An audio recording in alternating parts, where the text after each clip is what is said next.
Will you commit to publicly providing the unredacted version of this so that the American people can understand the extent of Donald Trump's lies about his relationship with Jeffrey Epstein?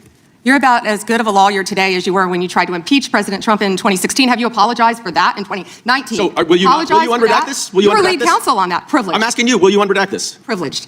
Privileged, of course. These are obviously improper redactions. And let me stop for a minute. I'm talking. If they're not privileged, quiet. Don't yell at me. If they're not Mr. Chairman, would you stop the clock? you This is on your time. It's not on Mr. Goldman. If they're not Even though you privileged, used your if we review improper them and they're not- redactions you'll like my answer. to If we continue review to them and they're not protect privileged, Donald Time belongs to the we'll be member. happy to release them. Yeah, we'll stop the clock. We'll stop the clock. Time belongs to the member. Go ahead. Congressman Dan Goldman and Attorney General Pam Bondi clashed in a fiery Capitol Hill hearing today. New York recognized. Thank you, Mr. Chairman. Ms. Bondi, I went over to the department yesterday for a couple of hours to review some of the unredacted materials.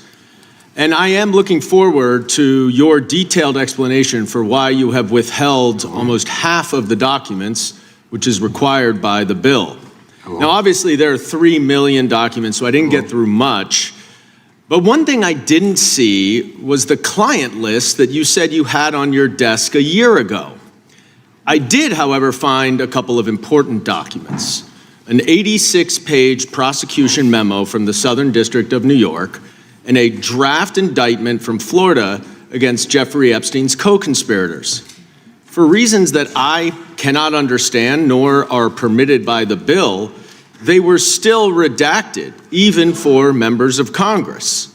So, Ms. Bondi, will you commit right here to immediately providing those two documents in unredacted form to members of Congress? Not a complicated question. Well, I guess it is for you because you have a law degree and those are privileged.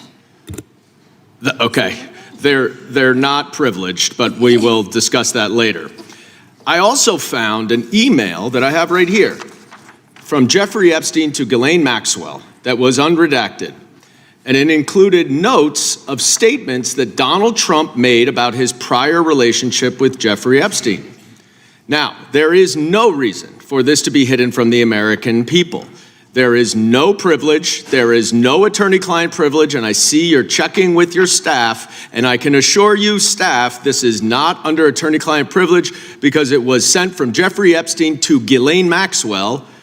Will you commit to publicly providing the unredacted version of this so that the American people can understand the extent of Donald Trump's lies about his relationship with Jeffrey Epstein?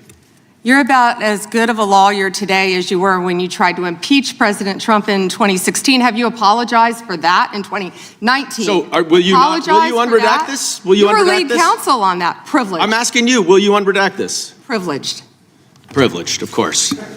I look forward to discussing this more. Now, these are obviously improper redactions. And let me stop for a minute. I'm talking. If they're not privileged, quiet. Don't yell at me. If they're not Mr. Chairman, would you stop the Even though clock? you This is use- on your time. It's not on Mr. Goldman. they're not Even though privileged, you used your if we review improper them and they're not- redactions you'll like my answer. to If we continue review to them and they're not protect privileged, Donald Time belongs to the we will member. be happy to release them. Yeah, we'll after stop the review. clock. We'll stop the clock. Time belongs to the member. Go ahead. Even though you used improper redactions to protect Donald Trump and other predators associated with Jeffrey Epstein, you did the exact opposite thing with the survivors and victims of this scheme. So their identification information was really the only thing required to be redacted, and it was not. And it's clear this was not a mistake. This was not by accident. This was not because you only had 30 days when you really used 75, and that doesn't even include all the hours last March that you were redacting it. But I'll tell you why it's clear it wasn't a mistake. There is an email entitled Epstein Victim List.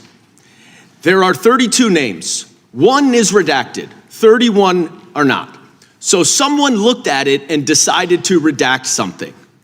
And I will tell you that that is clearly intentional to intimidate these survivors and victims.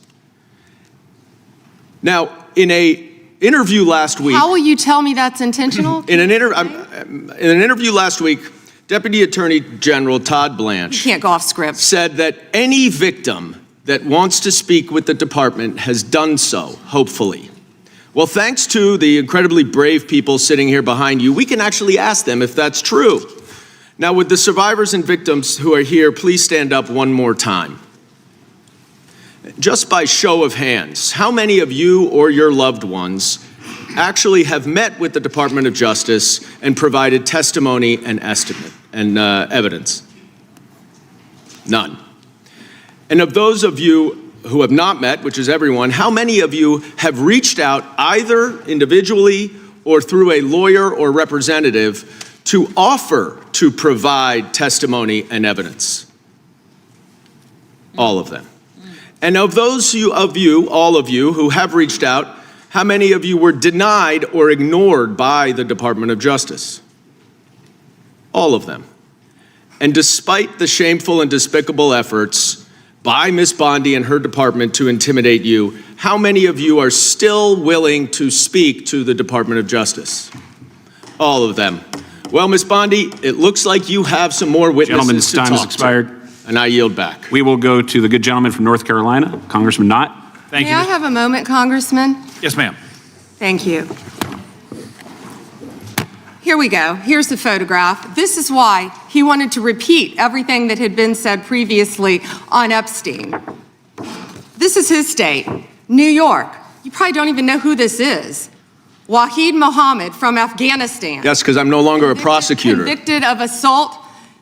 Wow, he represents New York. Wow, yet he doesn't care about the illegal aliens convicted of crimes. Assault and homicide. No longer a prosecutor, so he doesn't care about his constituents. Here we go. Arson, El Salvador, Miguel Palacios. Fermin Flores Ramales, Mexico, rape. Let's talk about the 70% of immigrants who are detained without a criminal conviction or arrest. Stop the clock. Stop the clock. Time belongs to Congressman Knott. The confrontation centered on transparency, redactions, and whether politically sensitive material is being shielded from public view. Congressman Goldman said he reviewed unredacted files at the Justice Department and questioned why key prosecution memos and draft indictments remain partially hidden, even from members of Congress. He also referenced an email he claims shows communication between Jeffrey Epstein and Ghislaine Maxwell discussing past remarks about former President Donald Trump, arguing there is no legal privilege protecting that exchange. Bondi pushed back, calling the materials privileged and defending the department's discretion, but the dispute did not stop at document access. Goldman accused the department of failing to adequately engage with survivors, pointing to victims present in the room who said they had reached out to provide testimony but were never contacted. Bondi countered by shifting attention to immigration-related crime, escalating tensions further. At its core, this hearing was less about a single email and more about accountability, victim outreach, and the balance between legal privilege and public transparency in one of the most scrutinized cases in modern history. Smash that like and share button and subscribe for more in-depth coverage, because this story is far from over and the truth always finds daylight.